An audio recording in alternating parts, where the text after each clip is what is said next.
Bro, listen. Never in my life associated the word boring with baseball. We know what's up.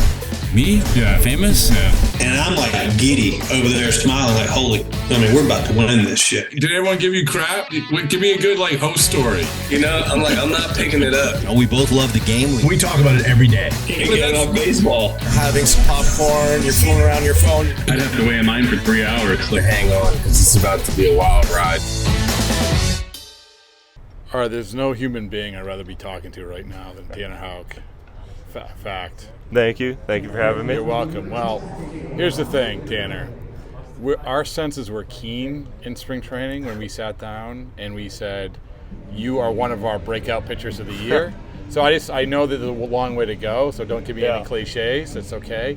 Just sit here and soak in the fact that maybe I'm not going to take full credit for it, but you're doing the title justice. Congratulations. Thank you. No, I think the cliches are the way to kind of live. I know that it's everyone says work hard, show up every day, and 1% each day adds up over a long time. But they're cliches for a reason, and people have been saying them for however long because it's true.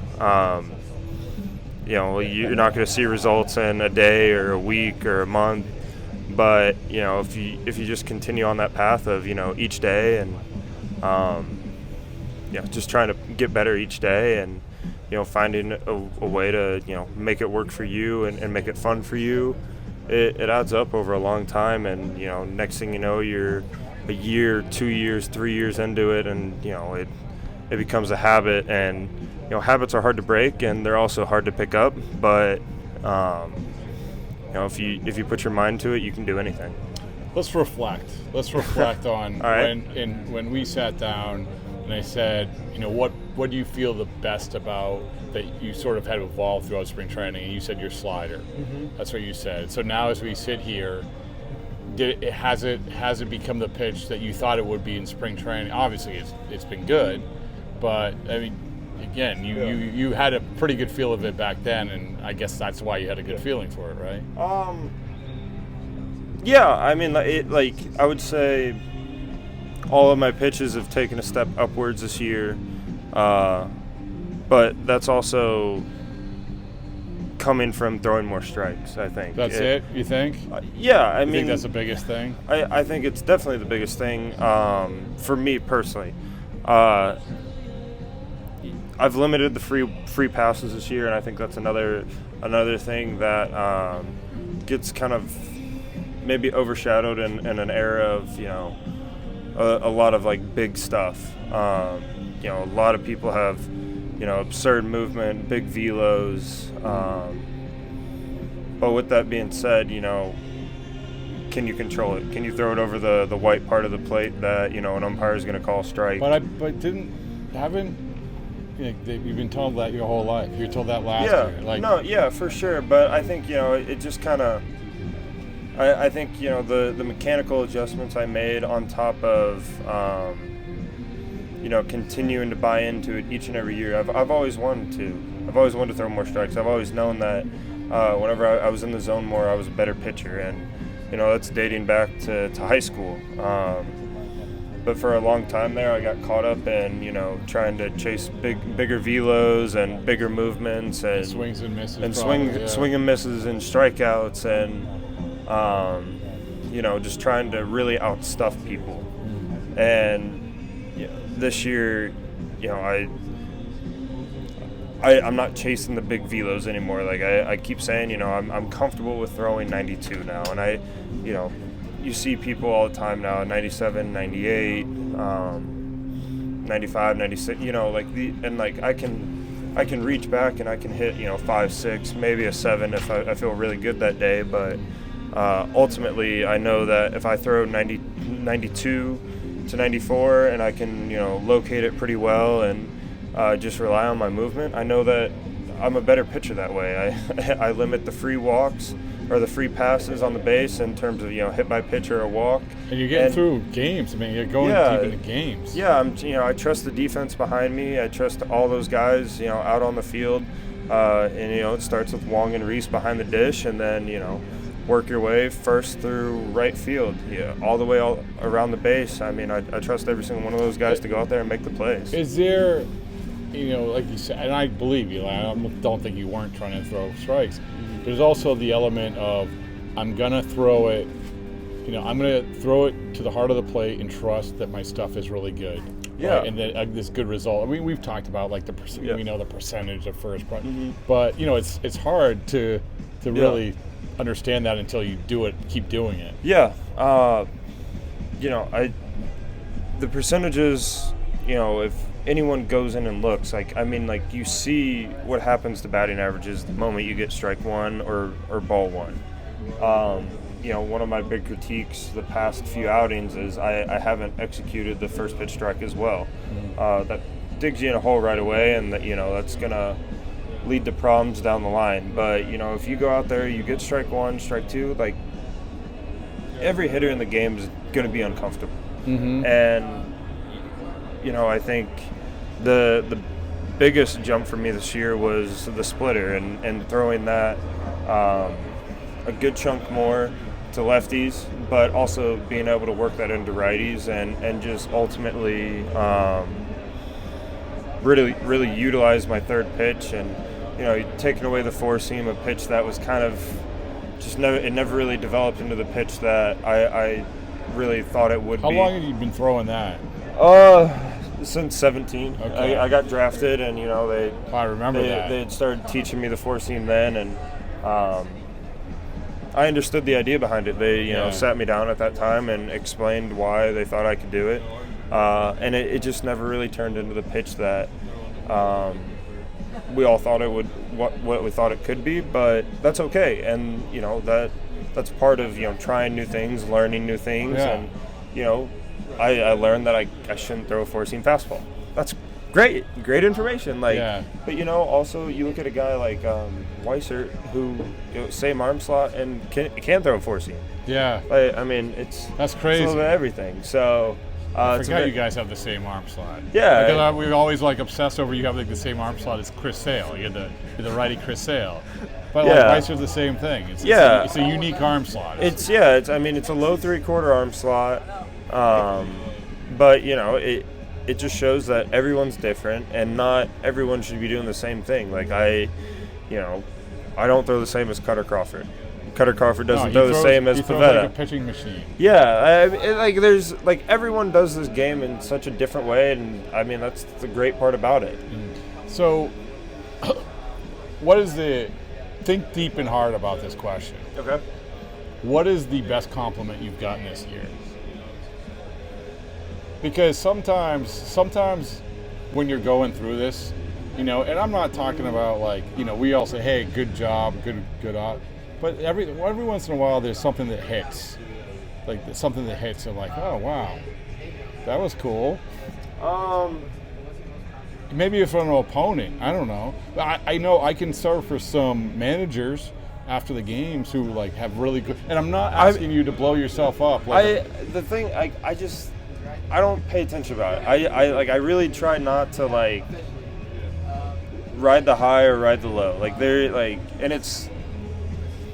It goes back to talking in the cliches, but you don't want to ride the high and the low. Yeah. You really want to stay as even keel. Can you enjoy the highs? No, you can't. I try not to, because I know it's not done. I know the season's not done. I know that there's so much game left. There's so much season left, and it's one of those where you don't blink. You don't stop and smell the roses until it's done and over with. And maybe it's the wrong mindset to go about it, but not. I get it. It's a wrong one for us. But but for me, I really this year want to show up each and every day and just be there and absorb as much information as I can, apply it to me as much as possible, and then show back up the next day and then do it again for 162 plus games. Okay. So I'm sorry. Yeah, it's as simple as that. Show up each and every day, do it. You go to bed, when you put your head down at night. Like, you can go to sleep knowing that, like, you did what you had to that day. And I think you have a lot more sound of a sleep then. You're getting me fired up. You're making me want to work out. Yes, but at the same time, okay, let's talk about what you strive to be instead of what you are right now. And it's I love the conversation about an ace, and this isn't putting pressure on you. It is what it is. If you're good, you're top of the rotation starter, you're good. So an ace, somebody said it to me once. An ace is a guy who protects the bullpen before the game, day of the game, the day after the game, right? And you've been doing a pretty good job of that. And also, when you were growing up, you heard the word ace. Like, who was he? Like, you were. I grew up watching Carpenter. I grew up watching Wainwright. I grew up watching Zambrano, AJ Burnett. That's right. Pedro. I caught. I was lucky enough to catch the end of his career, and really remember it. I grew up watching a lot of pitchers that like I looked up to. But that's what we're striving to be. Yeah, I mean, I would say that everyone in a clubhouse at this level all strives to be the best in their position, and it's easy to talk about guys like that, but it's the stuff that made them that way. That like, why did they become an ace? Like, they didn't just wake up and then ace. But I can tell you, like, do those people have natural ability? 100%. Like, and they probably have more than anyone. Like Pedro Martinez, that guy had more God-gifted talent than anyone. But also, if you listen to him talk, he talks about how hard he worked. How he always had that fire in his belly to want to go out there, get better. And be, an absolute bulldog, a menace on the mound that, every time you see the name up on the lineup card, you're like, oh yeah, like an opposing hitter that, gives a little, head tilt and like, could be a long day. Like, here we go. So, I mean, it comes down to, those guys, they didn't wake up and just be an ace. Did somebody because you cited some guys, that you grew up watching, but sometimes, like, you're around a guy.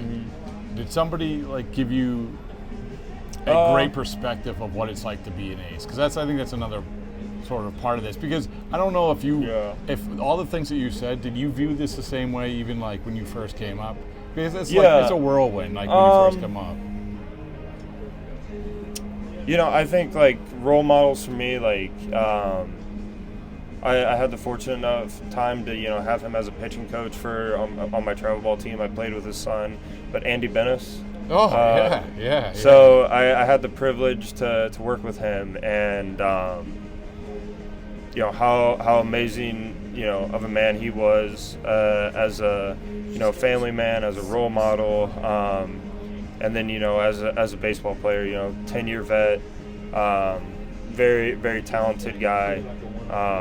But watching and listening to him and getting to work with him for a few years was incredible, and then just being around guys in the off season now that are 10-year vets. Yeah, because you go down with I go down to West Palm and it used to be Kluber, like in Eric Krusty's place, right? Yeah, and and then obviously having the privilege to play with Nathan Valdi and Sale and Garrett Richards, like you guys that I've been in the league for a long time that I grew up watching, and having the privilege to play with them and getting to absorb as much information as I could from them, and learning what it means to be a big leaguer and how to be not just a big leaguer for 1 or 2 years, but trying to push that to 10, 11, 12, 15 years in the big leagues. So incredible role models that I've had, and I feel very blessed to be around them because they've helped forge the man who I am. Is it harder one of the topics we've been talking a lot about when guys get called up to the major leagues, and a lot of it stems off of, we've had some top prospects come up, Jackson Holliday, Paul Skeens, and these guys. And I love asking the guys like, like when you first come up, what's it like? What mistake? Because reality is that what we're seeing a lot of, and maybe Skeens is the outlier to this, but what we see a lot of, especially with position players, is that it's hard, man. Yeah. And you have to go back down. And I don't know if it's even different now. When you first came up, what was that, 20? 20, yeah. I guess I had it a little bit easier whenever I debuted in 2020. No fans, COVID year, like it was a lot easier to kind of get adjusted because you didn't have you still have the bright lights and the competition is still the same, but you didn't have the same kind of atmosphere and that adrenaline level. The third deck didn't make a difference. It was the first deck was empty and so was the third. Yeah, so it was just kind of but talking from the pitching side, we always have the advantage, and I think it's maybe a little bit easier as a pitcher to come up and maybe succeed right away, and then whenever teams kind of figure out even more and get to see you maybe a second or third time, or maybe even 4 times throughout the year. They'll kind of know who you are at that point. But, hitting's hard. Well, position players, it's hard. Let me ask you this, because this is one of the things when we talk about the position players coming up and the challenges, and we can go down the list. Yeah. But one of the things is that the scouting reports, you already have them. So I actually haven't asked a pitcher this. I was like, so when you say you have a Jackson Holliday, right? Jackson Holliday was his first series was against you guys. I don't know if you pitched against him. No. But anyway, that before that guy might have been, we're not quite sure. You know everything about these guys when they come up, right? Yeah. I mean, 100, you have all the analytical stuff, and you can watch video on anyone at any point in their career now. Yeah. You can go, I'm sure even nowadays, you can go back and watch video from kids in high school if you wanted to. You can't. High school. You can go back and you can go probably as far back as you can find on the internet. It's everywhere now. But I also think there's something to be said of seeing it in person, and on the pitching side, really working through a big league lineup, with the best hitters in the world. You're constantly changing, and each day is really not the same, and you may be doing the same thing every day, but one day you don't feel the exact same because you get you slept on a flight for halfway across the country, and you get in at 4 a.m. and then you got to show up at games at 7 the next night, and you do what you can to recover as best you can, but those are all things that you can say and make the excuse for, but ultimately if you just show up and do what you got to do, and just work every day, and it'll eventually pay off for you. But on the hitting side, I gave up hitting a long time ago. For the pitching side, I'm so incredibly thankful because hitting's hard. Hitting at this level, it's it's so hard. Pitchers are so good now. Obviously, it's not impossible, but kudos to hitters that can jump in and do it right away, because facing guys every night Kenley Jansen and elite level arms that are going to be in the Hall of Fame someday. It's a tough league, and it's very hard what we do. Well, one of the things is that when you were on before, another thing you said was the maxing out of physical ability. Yeah, that caught a lot of steam. I like that. I think you were ahead of the curve with that. I don't think it's absurd to say, is it? No, but I think that it's important to say, because it's when we were talking to, you said it, Tanner. You said it before we had all these injuries. Honestly. Yeah,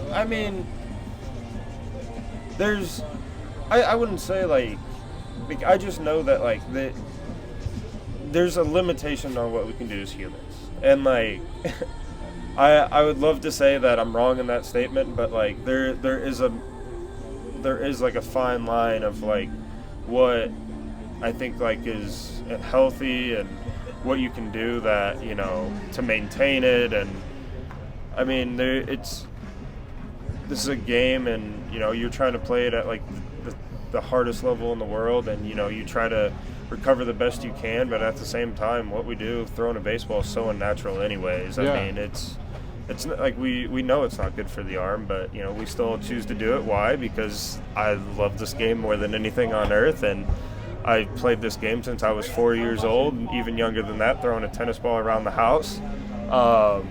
And you know, I love this game more than anything, and it's great to me. It's, you know, blessed me with many different opportunities and lifestyle that, you know, I'm incredibly blessed for, but it's also given me a platform to say that, you know, we are at almost the pinnacle of what we can do physically. I mean, it's hard to say what else that we can do that's really even more absurd than, you know, watching people throw 100 every night, or watching 25-inch horizontal sliders, or it's hard. It's hard for me to like imagine like how much better we can get as pitchers. It's very well put. And all I'm thinking about is if you play wiffle ball, play wiffle ball. Yeah, I played wiffle ball like all the time. So the great thing about wiffle ball is that you could. So if you look at the box of a wiffle ball box, and it has the. I played with a chair, but. Yeah, no, but same. No, but the box the ball came in. Oh yeah, right, yeah. And it had the pitches on it. Yeah. And one of the pitches was like, I guess they called it a curve, where you put your fingers over the. Oh, with how it had only the holes on the one side. Oh, yeah. those were the best wiffle balls. Well, I'm thinking like that's exactly like.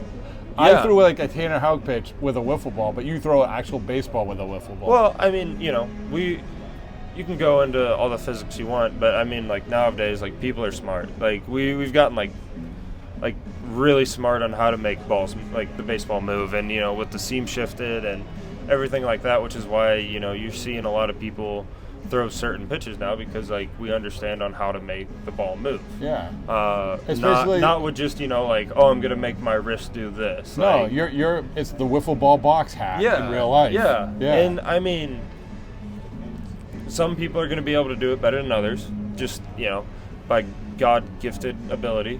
But that's okay. That pitch just isn't for you. Like, you can probably do something that I can't. And that's why I said earlier, like, that's why this game is so beautiful. How are you able, you ever look like how you're able to throw your slider like you do? Like I was just thinking of this as you were talking, because I'm sure somebody, like I remember talking to you a couple of years ago when you were sort of tinkering with it or whatever, and you looked at some Austin Davis and some of these other guys, or but I'm sure that somebody came up to you and said, hey, how do you throw that? And have you ever really broken down why you're able to throw your slider the way that you do? I will say, like, my arm slot definitely helps. Yeah. I think, you know, arm slot helps dictate what you kind of can and can't throw. I'm never going to be able to throw a 12-6 curveball. Yeah. I can't. Like, it's you ever just, try? And guess what? It turns into a terrible slider. But it's just that's the way it is. Like, and but that's what I mean. That's why when you said that, that's what I'm thinking. I'm like, it's like I can try and throw something as much as I want. It doesn't mean it's gonna like always work. And you know, if you're an over-the-top guy, I know, you know, Nick Pavetta is one of them that he can do both. He can throw a curveball and he throws like a hard sweeper. But you know, he can't really throw a two-seam. The way I will. It's a good point, though. Every human being's different. And you know, it boils down to as simple as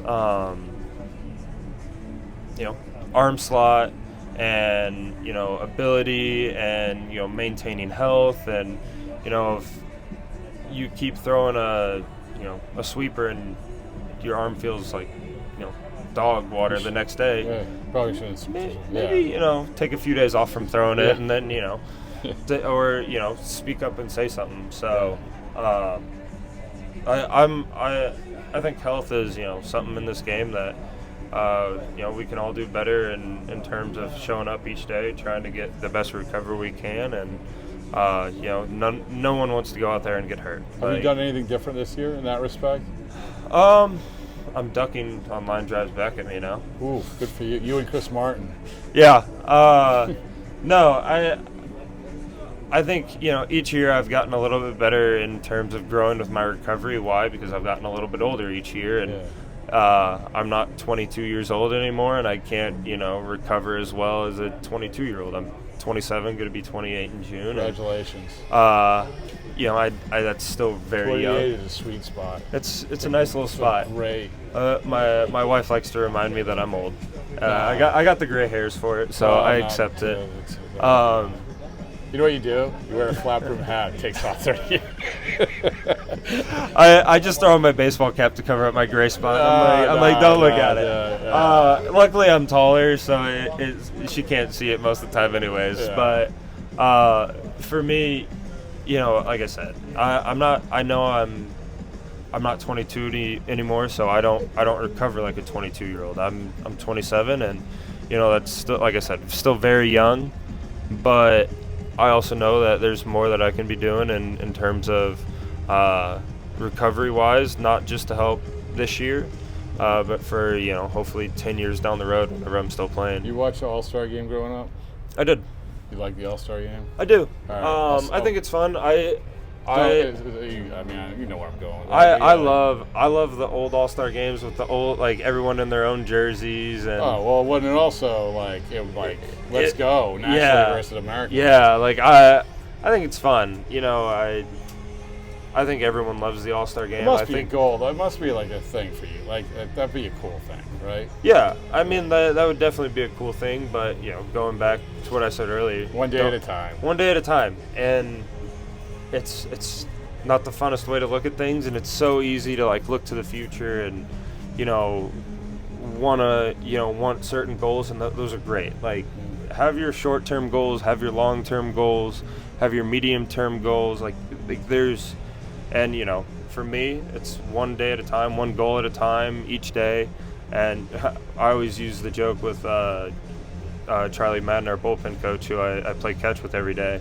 I always say, like, we're stacking days like pancakes. And, like, just like how many can you put on your plate for 162 games? And so, like, I've gone about, that saying this year with him, and it's just kind of stuck, and it's pretty good. Yeah, I like food. I like to eat. There's a pancake sponsorship somewhere in there for you. I love food, and so like I said it like on like one of the days during spring training, and we just kind of roll with it, and he'll occasionally text me and a picture like a stack of like pancakes or like a gif of pancakes. I'm a dream maker. I can make the pancake sponsorship happen. So. Yeah, I mean, like, I show up each day, I stack a day of pancakes, and then I, go get my lift in, go get my treatment in, go get my tubing in, and then go home, hang out with the wife, show back up the next day, earn another stack of pancakes. If you are in Texas, in the middle of July, just enjoy it. Right? Oh, always. Right? Just, like, I'll be there, and I'm just going to say, Tanner, make sure you enjoy this. You're not stacking pancakes today. Oh, stacking pancakes every day. We only get to play this game 7 months out of the year. I know. I'm gonna stack as many pancakes just bring a as nice I can. suit and walk the runway. All right. I'll try. All right. I'll try for you. I am going to apologize because I'm going to ask you the newsy question, which is: would you got contract during the year, or is that just shut down for the year, or would you be open to it? If they want to come and talk, it's up to them.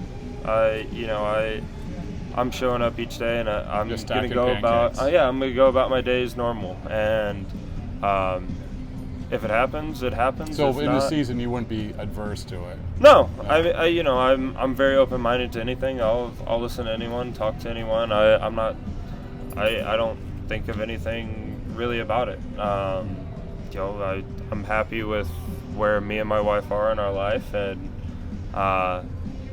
if it happens, it happens. If not, that's okay. I don't look at it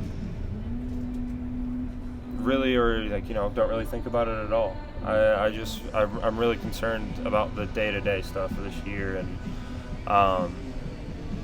just ultimately putting together a full season, a full healthy season, and just having fun with this team. It's such a great group in there, and I mean, as you know, everyone in that locker room is great. Top to bottom, there's not one guy in there that, if they called me, asking for a favor, I would do it for them. That's just the type of guys they are. That's the type of team we want to be around, and it makes it a true joy to show up each and every day and get to go out there and play with them. And I feel very blessed this year. By the way, that's that the best group. compliment. Me asking you about your contract 50,000 times. I mean, it is a compliment. Like, I don't ask.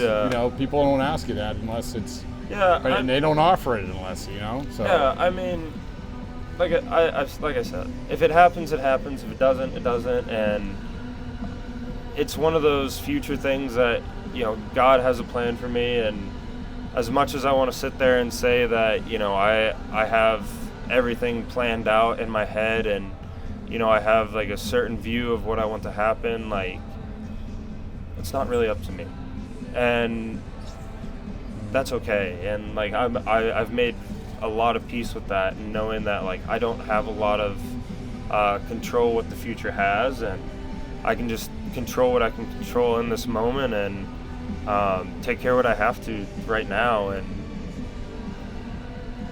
it's just an easier lifestyle. It's an easier lifestyle on the mind. It's an easier lifestyle on